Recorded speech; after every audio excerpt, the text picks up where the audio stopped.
Good news, everyone! Tonight, a Science Spotlight special. Buckle up. Good news starts right now.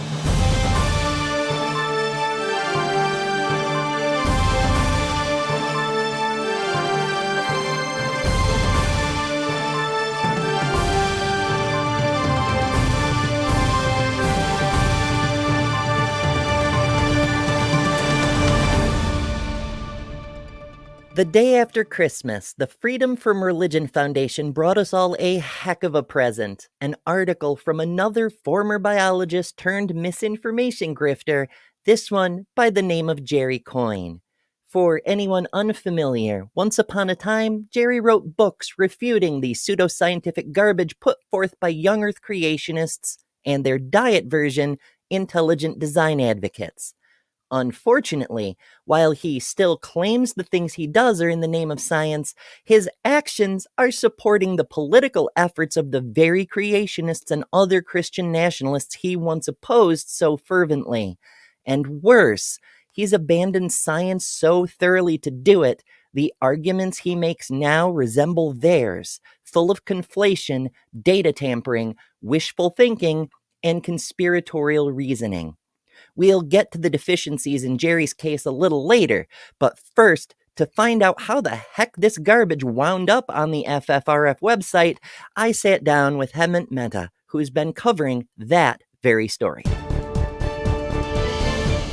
Today, I'm joined by the friendly atheist himself, Hemant Mehta, to discuss the controversy surrounding a rogue former professor and a nonprofit secular advocacy group. Thank you for joining us. Yeah, Ember, thank you for having me. To set the stage, on December 26th, a blog post appeared on the Free Thought Now forum by Jerry Coyne. Jerry is another former biology guy who wrote a post full of misinformation and got the Freedom from Religion Foundation to publish it. Would you say that's about the size of it? Yeah, that's pretty much it. It was a response to something another person who worked with FFRF directly had written like a month and a half earlier. So this was not just, it was a rebuttal to what this person had written earlier, but instead of posting it on his own website, he's thinking, well, I'm an honorary board member of the Freedom from Religion Foundation, so I should be able to ask them to publish this on their website, which is where they posted the original article. And it seemed that someone from FFRF said, yeah, I guess that makes sense. Let's go ahead and publish this. I'm really curious if there was like any editorial review. Like, can we see the article first? Right. And this is what I've been trying to figure out for a couple days now. The person who's given us the most information on the editing process appears to be Jerry Coyne himself, and I don't think he's doing it on purpose. But it seems from him that he submitted this. It did not go through any sort of editorial oversight because he sent it directly to one of the co-presidents of the organization. She gave the final okay to have it published on their website, and it's possible. I don't want to make excuses for the organization. It's possible they just felt, well, it's one of our board members, advisory board members saying, hey, I wrote this thing in response to something you posted, without actually thinking about what it said, what the possible consequences of it were, why it might be wrong. They just said, all right, well, that makes sense. If it was about anything else, we would probably say yes. So, okay, it's a science issue. We might as well put this up there. But the point you're making is that, well, there are actual literal problems with that post that Jerry Coyne made. How come no one caught it? And that's something I'm wondering also. When the article came out the day after Christmas, what was your initial reaction? I was surprised FFRF posted it, but I'm not surprised Jerry Coyne said it because I've followed his work for a number of years, and what I've seen from him over the past couple of years on his own website is he very much just has a habit of regurgitating right-wing talking points. Most of his blog is, hey, this Republican wrote something I found very interesting. So instead of sharing like a small little excerpt, he's like, here's the entire essay for you. It's written by this anti-trans person or this anti-trans person. And if he had just posted this essay on his website, honestly, I'm not sure it would have made many waves because I don't even know who reads it these days. The fact that it got published through FFRF is what bothered me. And then when I actually read through what he wrote, it was more damning than just the headline. Jerry's article was published with a disclaimer that normally doesn't appear on FFRF posts. Yeah, so the disclaimer said, the views of our guest posts do not necessarily reflect the views of FFRF. And my understanding, talking to some people, is that this was in the works. They were going to start putting this disclaimer on any guest posts. It just so happened that Jerry's piece was the first one that disclaimer got appended to. He thinks that's not a coincidence. As far as I can tell, yeah, it really was a coincidence. Do you think it's necessary for secular organizations to have to take a stand for or against specific human rights one by one? Right. I mean, that's a fair question, and it's the question I've been seeing a lot of. Like, is this mission creep? Why is FFRF, an atheist organization, a church-state separation organization, taking a position on trans issues anyway? And the argument I would make there is, look, if you look at what the religious right is doing, if you look at what Republicans are doing, when they propose or pass anti-LGBTQ laws or anti-abortion laws, every single time they justify it by pointing to the Bible. Religious conservatives have made LGBTQ rights and reproductive rights, they have made those religious issues, and they are getting their way. They are passing those laws because of the religious support they have. And so, if you are a church-state separation organization, those issues are your issues now, whether you like it or not. And I think for any organization that takes not just atheism, but religion in government issues seriously, you have to fight back against this. These organizations need to fight back against it, not just because it's the morally correct position to take, but because the argument to get those bills passed, those anti-trans bills passed, are coming from a place of Christianity is true and we must put it into law. Why do you think we keep having to react to the Coyneses and the Dawkinses? And by that I mean, why do they get to frame the discourse, often with talking points that coincidentally mirror Christian nationalist rhetoric? Why do they get to lead, and how do we fix it? It's a wonderful question. I think the answer is a couple things. One is, if you go back 15, 20 years when the new atheism was blowing up and people outside our type of circles were discussing atheism, they were the ones who were popularizing it, who wrote the books that sold so many copies, got the public discourse going about atheism. And the thing that bothers me is, even today, if there is a mainstream news article about atheism in any variety, those reporters still want to get a quotation from Richard Dawkins or Steven Pinker or Jerry Coyne. That's why it's important to push back against what those guys are doing now, because they are still the public faces of atheism. That's why I feel obligated to push back when they do something stupid. How do we solve this?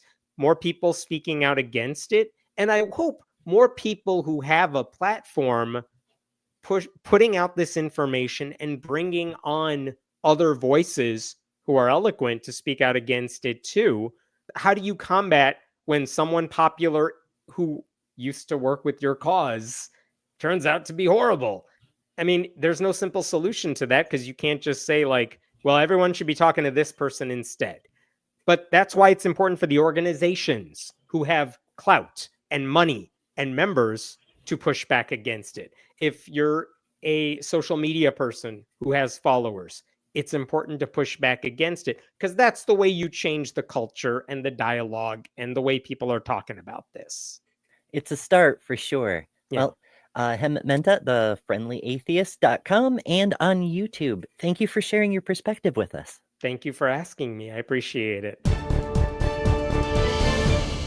Here's a quick reminder that FFRF was founded by Anne and Annie Gaylor in 1976 after a split with American atheists over that organization's anti-Semitism.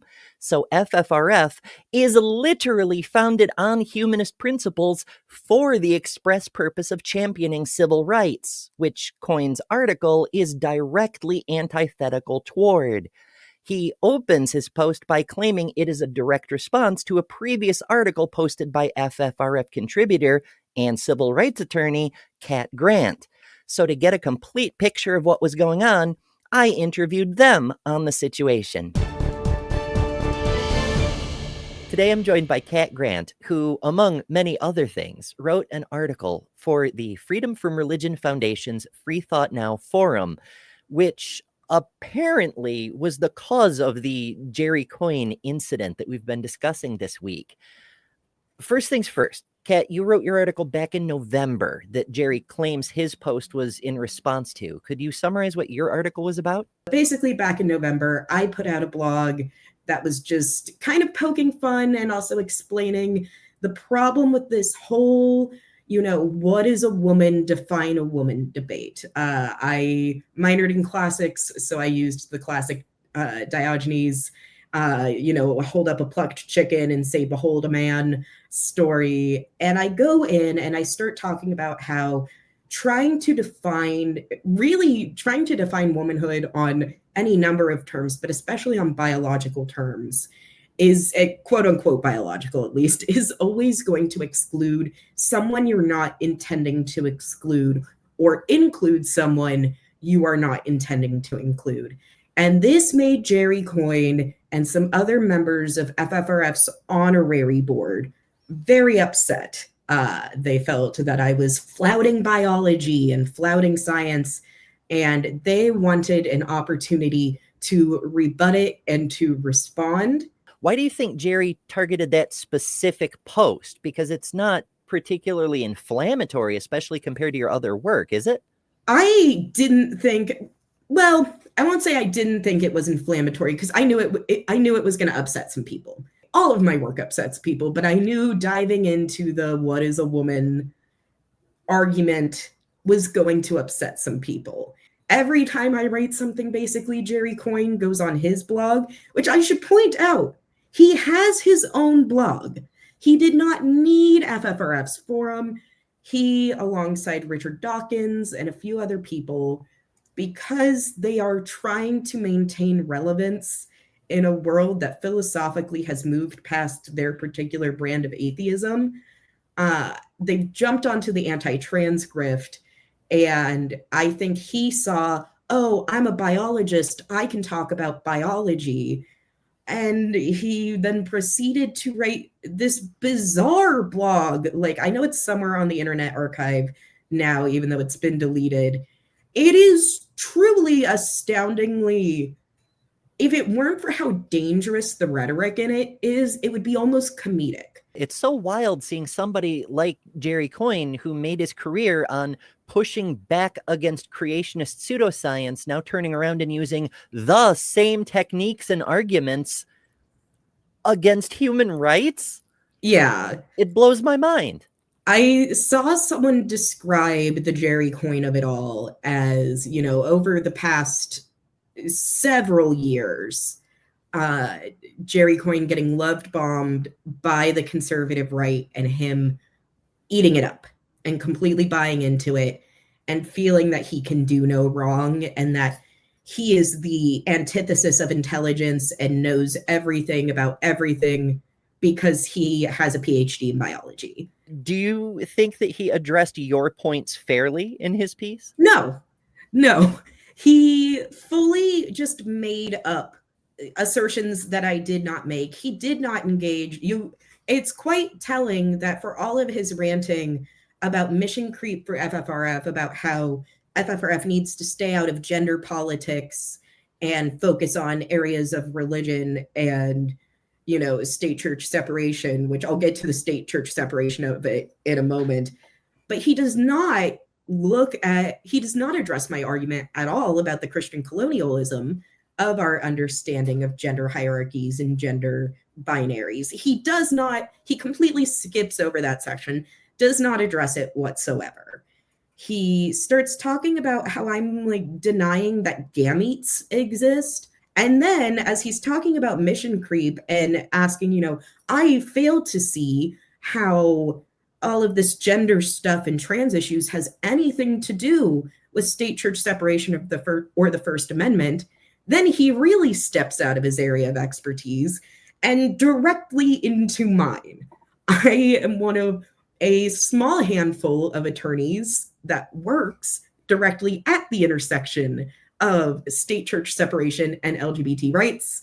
Take one look at the statements that Trump has been making recently. He was just recently gave a talk at Turning Point where he said that day one of his administration, he's going to end the gender lunacy in the United States. You are seeing bills across the United States entitled Millstone Acts, which are a biblical reference. It is explicitly Christian nationalism. It is explicitly an issue of state-church separation. It is explicitly an issue of theocracy. So the fact that he's like, well, I don't understand why you're talking about this, and this is mission creep, and FFRF doesn't need to be doing this, is so completely ignorant of the point of all of my work, not just that one blog, but also the world and political situation that we live in.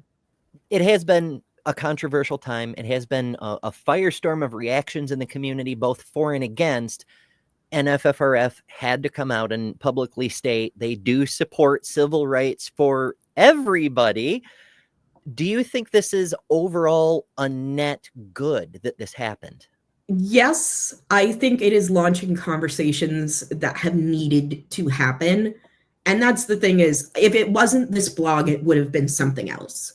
This was a powder keg getting ready to explode. People are seeing the mask being taken off.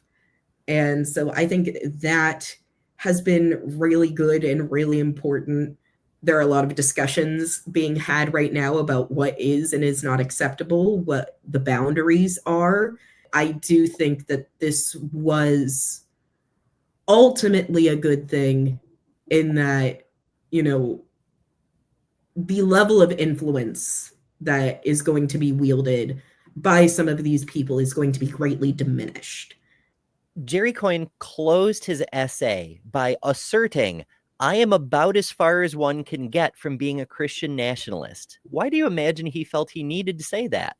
Because in my blog, I say that, transphobia and the transphobic project right now is a hallmark piece of Christian nationalism that, and it's also a key part of fascism. And, I go into the fact that there are a lot of atheists that are transphobic specifically because they have not deconstructed their problematic views surrounding gender and sex and sexuality that they still hold on to from their previous days as being religious. I see this especially with ex-evangelicals, that there are a lot of people who stop believing in God and then go no further. And they still proselytize, they still try to convert people, and they still hold a lot of their problematic social theology. But I think it's also because we are seeing continuing data that shows that you can be a Christian nationalist without being a Christian. There are Christian nationalist atheists. There's a whole organization of them. Yes. Who I'm sure, Coyne is probably already in conversations with. And then he goes, I'm not transphobic and think that trans people should have rights. Just also, I think that they're sexual predators that don't believe in science. He clearly knows he's wrong. I think that's his entire concluding statement. He clearly knows that he's wrong. You can't just add a concluding statement at the end and be like, but I'm not transphobic. It's like, that's not how it works. Like, talk about denying objective reality. Kat Grant, thank you so much for joining us and sharing your thoughts. Where can people find you if out on the wild interwebs? If people want to find more of my writing, I just launched a blog on Substack called Transing Boundaries, where I write about religion. I'm going to be writing about Catholicism, theology, law, public policy, kind of anything right now, because I apparently was not, I didn't get enough of internet wrath from pissing off the atheist bros. I am currently working on a piece about the connections between tech bros and theo bros. So that will be coming out soon. You can find me at Blue Sky at Kat Dean, Katdene, or on TikTok at Chuckle Lemon. That's Chuckle Lemon, no spaces in between, but there are lots of L's and E's in there, so good luck for at least as long as TikTok still exists. Fair. Yeah. All right. Thank you. After pointing at Kat's piece as justification for his screed, Jerry laments the, quote, remarkable redefinition of a term with a long biological history. Keep that in mind because, spoilers, he's going to completely undermine his own premise later. He spends the next paragraph trotting out a stable of the standard PragerU straw men, comparing trans people to anorexic people, Therians, and, ironically, a grifter on his own team, Ollie London. This is what you might call a bait and switch. He's attempting to dispute the empirical validity of gender identity by refuting the validity of completely unrelated things. Badly. Next he states, quote, why should sex be changeable while other physical traits cannot? One must note that, 1, that's not a coherent sentence.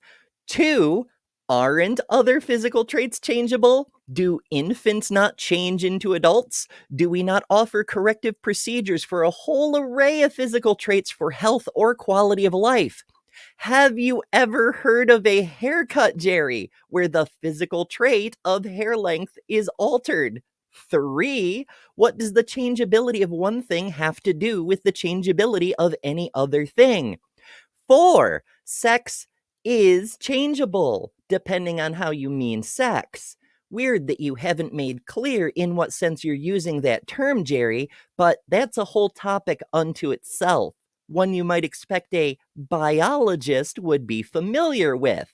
But to save time, let's just pull a delightfully ironic phrase from the apologist's playbook and suggest we look at the trees. Here we have a tree changing sex, a thing that is known to happen and not at all surprising to biologists. Huh. Now, you might be thinking, surely Jerry's talking about sex in humans specifically. He just worded it unintelligently. Put a pin in that, too. Next, Jerry throws in a total non sequitur. Quote, feelings don't create reality. We can just grant this because it has no bearing on anything being discussed and seems to be included only as a dog whistle or a warning label for propaganda content. After that, Jerry says, quote, in biology, sex is traditionally defined by the size and mobility of reproductive cells. First, that's not true. Here's evolutionary biologist Forrest Valkai to explain. There are lots of ways that we define sex. The most common is gamete size, but that's not the only way. And not a single way that we define sex has only 2 exclusive options. Second, remember when I asked you to keep in mind Jerry's earlier assertion that this subject amounts to, quote, remarkable redefinition of a term with long biological history? How long have we known about the size and mobility of human reproductive cells? Would you say this long biological history dates back to the dawn of writing, from whence we have artifacts that expressly speak about men and women as different categories of humans? Do you suppose the ancient Sumerians were pulling out microscopes to check the germ cells of people to determine if they are male or female? Obviously not. So Jerry's central premise that he's defending the long biological history of sex equals gametes and nothing else is completely undone by his own hand. Instead, it is revealed that he himself is engaging in what he called a remarkable redefinition by trying to replace the actual historical categories of men and women as people who possess entire suites of characteristics with a single trait that has nothing to do with their personhood, one that nobody actually uses to make such determinations. Talk about trying to erase biological reality.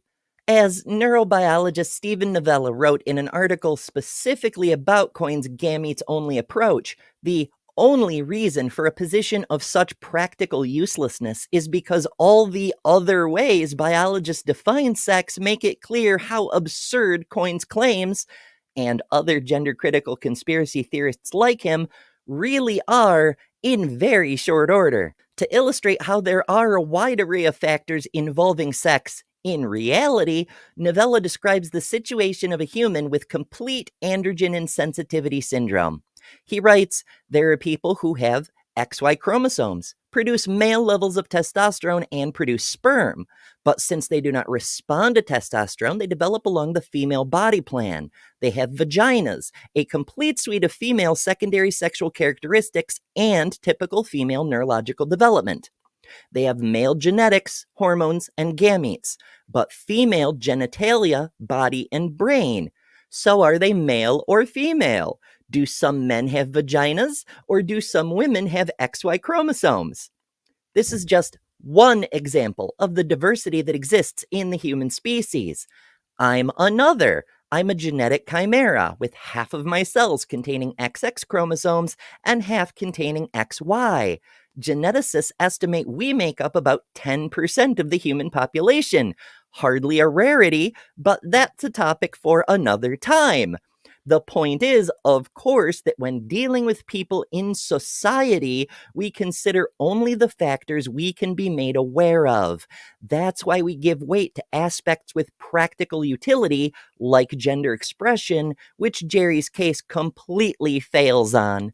If one is speaking in strictly academic terms, which Jerry clearly is not, then his argument is still incorrect, because biologists do consider the entire suite of characteristics. That's why the category of intersex exists. Biologists certainly didn't create the term because of the gametes we produce, did they, Jerry? But it's even worse than that for Jerry, because we've caught him double dealing here. Remember that pin I asked you to keep about the possibility Jerry may be talking about humans in particular here? He dispels that for us now. He goes on to write about all animals and vascular plants collectively, adds details for the various kinds of gametes and how they're analogous, and declares them all as having two sexes exclusively, and then immediately debunks his own statement by pointing out some animals have only one sex and are capable of producing both types of gametes. The point isn't that he drank so much conspiracy Kool-Aid he doesn't even notice when he undermines his own argument in the argument itself. It's that he clearly isn't referring only to humans. Next, he goes on to generously allow that intersex people do exist, despite the fact we don't produce intergametes, which obliterates his own argument again, but asserts that such a tiny fraction of exceptions shouldn't be allowed to disrupt his nice and orderly binary-only model that he just admitted does not describe reality. By that logic, we shouldn't let pesky details like the actual shape of the Earth disrupt our simple and elegant model of a flat disk under a dome. If there are exceptions, there aren't two exclusive options. That's first law of logic, A equals A obvious. Dismissing the exceptions as minuscule in number doesn't change their existing. As Jerry randomly said earlier, feelings don't create reality. We can't pretend the periodic table is binary just because hydrogen and helium make up over 99% of the universe. The carbon and oxygen and such are kind of important. More to the point, the exceptions in human sex are hardly minuscule. There are more intersex people than redheads. Additionally, and obviously, gender isn't the same as sex. While both have spectra, gender is nothing but a spectrum. I like to point to the myriad men versus women videos right here on YouTube. Often these will put the men in blue-colored shirts and the women in red ones. But you'll notice the shirts range in color. There is a spectrum even within each category. And there is a spectrum between those categories, the various hues and shades of purple. And there are colors entirely outside those categories, like yellow and green. But Jerry is standing here telling you, no, it's only blue and red. And despite what you were seeing with your own eyes, there is only one shade of each, absolute blue and absolute red. No spectra anywhere. What a sad view, because it misses the wonder of the real diversity that exists in life. But also, what a dangerous view, because all too often in our history, it has led to the purging of individuals who don't neatly fit, not just into the pretend binary, but into the precise parameters of whatever's arbitrarily decided to be the absolute true hues of blue or red. On that note, it is perhaps fitting that Jerry next quotes from Matt Walsh. You know, the Christian nationalist and self-declared fascist. The guy who openly evangelizes Third Reich ideology for entirely religious reasons. The personification of everything the FFRF stands against and why standing against religiously motivated hate-based legal action is necessary. Jerry writes, in biology, a woman can be defined simply in 4 words: an adult human female. There are lots of problems here, right-wing dog whistles aside. For one thing, woman isn't a biological term, but a social one. For another, if brevity is the hallmark of a superior definition, then 2 words are twice as correct as 4. A woman is a category. A category we made up, by the way. As Kat Grant mentioned and Jerry failed to address, lots of cultures have created lots of gender categories in all kinds of ways for all manner of reasons depending on their needs and traditions as a society. More cultures have had more than 2 genders than not, including early Christianity. That also includes the ancient text we mentioned a moment ago, by the way, the one that spoke of gender without reference to gametes. It also spoke of males who became women and females who became men. That's right, transgender people have existed far longer than humans have even been aware of gametes, or chromosomes, or science for that matter. We are older than written history. So spare me the argument from tradition, Jerry. He then goes on to write, seemingly with no sense of self-awareness whatsoever, quote, dismissal of trait-based concepts of sex leads to serious errors and misconceptions. Why, yes, that is actually true. It is a fact that Jerry's dismissal of all other traits that contribute to biological concepts of sex have led him to some serious errors and misconceptions both. Jerry also throws in some random transphobia, just in case it wasn't clear how he feels, calling trans women specifically, quote, men who identify as women. He's shadowboxing. Men, virtually everyone agrees, are not women. It's so weird when other transphobes like Frank Turek say we say that when here's his guy Jerry being the one who is literally saying that. Jerry, that is an incoherent, self-contradictory statement that fails on multiple levels. In the words of Richard Feynman, it's not even wrong. He goes on to misrepresent a single set of prison statistics to paint trans women as not just violent, but the most violent category of person ever in human history by far. The sure sign of a rational thought process? A bit of advice. If you're intent on dishonesty, maybe don't make it so obvious you're confabulating. He delves into sports, which isn't my specialty. I'll only note here that he cites a UN report, itself more than a little problematic, but blatantly alters a quote. The report, which includes citations from exclusively anti-trans organizations like Maya Forstater's Sex Matters and known hate groups like WLF, reads, according to information received, quote, the replacement of the female sports category with a mixed sex category has resulted in an increasing number of female athletes losing opportunities. And then lists a bunch of numbers with no context. That information received, by the way, is attributed to WLF. A hate group said something totally unverified and with no context to make verification possible, but as long as there's a citation, that makes it good enough to present as if it were a fact in a UN report, huh? That aside, this section is talking about replacing sex-segregated sports with co-ed categories. Jerry, however, couldn't help himself from altering it. What he wrote was female athletes have lost a number of medals to transgender women. That's not what the quote was talking about. Jerry just put that bit about transgender women in there. Did he not think anyone would check? After all that, Jerry makes the assertion he believes, quote, transgender people should surely enjoy all the moral and legal rights of everyone else. Of course, he then follows it with a litany of exceptions. All the rights, except for all the rights. Immediately contradicting himself seems to be a theme for Jerry. Again, conspiracy theory. Finally, he says, he's worried that FFRF's incursion into activism takes it outside of its mission, and we shouldn't waste time and effort talking about it. That's not the case he made, though. He could have written about how he thinks civil rights shouldn't be a function of secular advocacy, but he didn't do that. He made a case taking a position on a civil rights issue instead.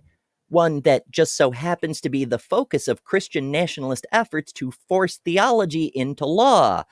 And he did it on their side.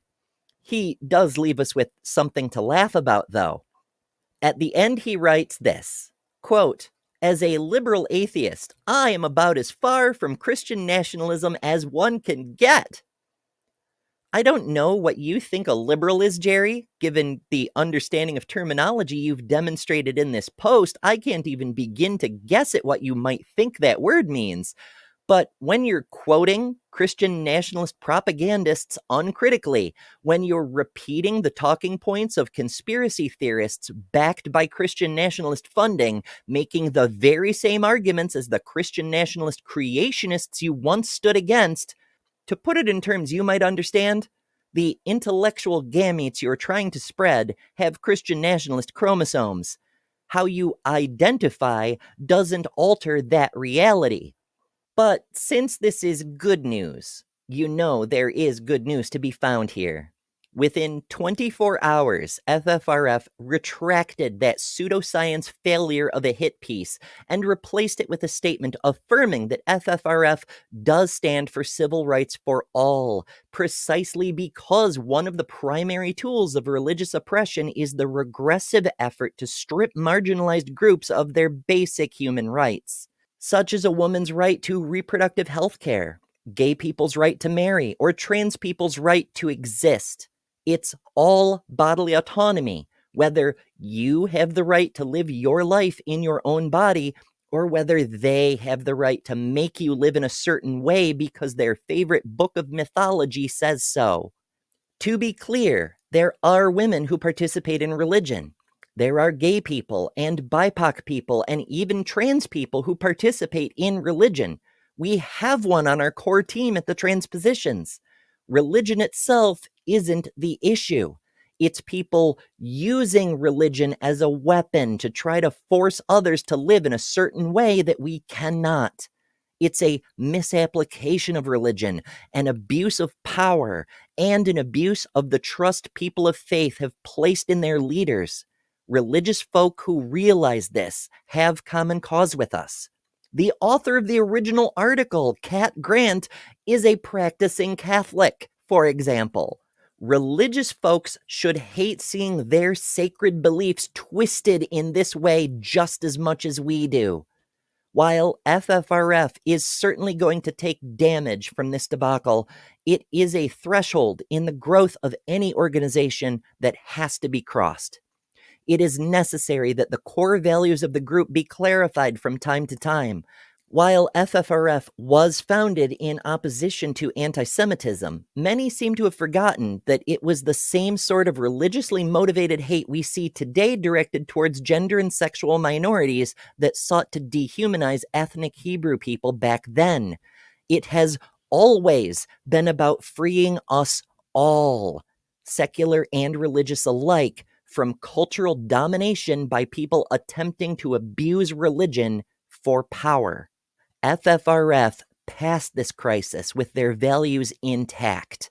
And in an age when organization after organization follows the money and power instead of the science or the humanist principles they were founded on, that is very, very good news. Finally, I've alluded in multiple places throughout that there is more than a self-perception to gender identity. Psychological treatment has never yielded positive outcomes, but gender health care has, overwhelmingly so, for cis and trans people alike, and to a degree unparalleled in any other area of healthcare. That's why every major medical body on the planet supports gender-affirming care. The names on the list scrolling by are just a portion of the associations in the US alone. To suggest all of them are somehow in on some grand conspiracy isn't just a mirror of the flat Earth claim that NASA is lying about the shape of the Earth, but far surpasses it in scope and scale. To be blunt, this is a conspiracy theory that is even more ridiculous than flat Earth. Beyond that, neurologists like Stephen Novella, Robert Sapolsky, and too many others to list have found considerable evidence in the brain that there are physical structures linked to gender self-perception.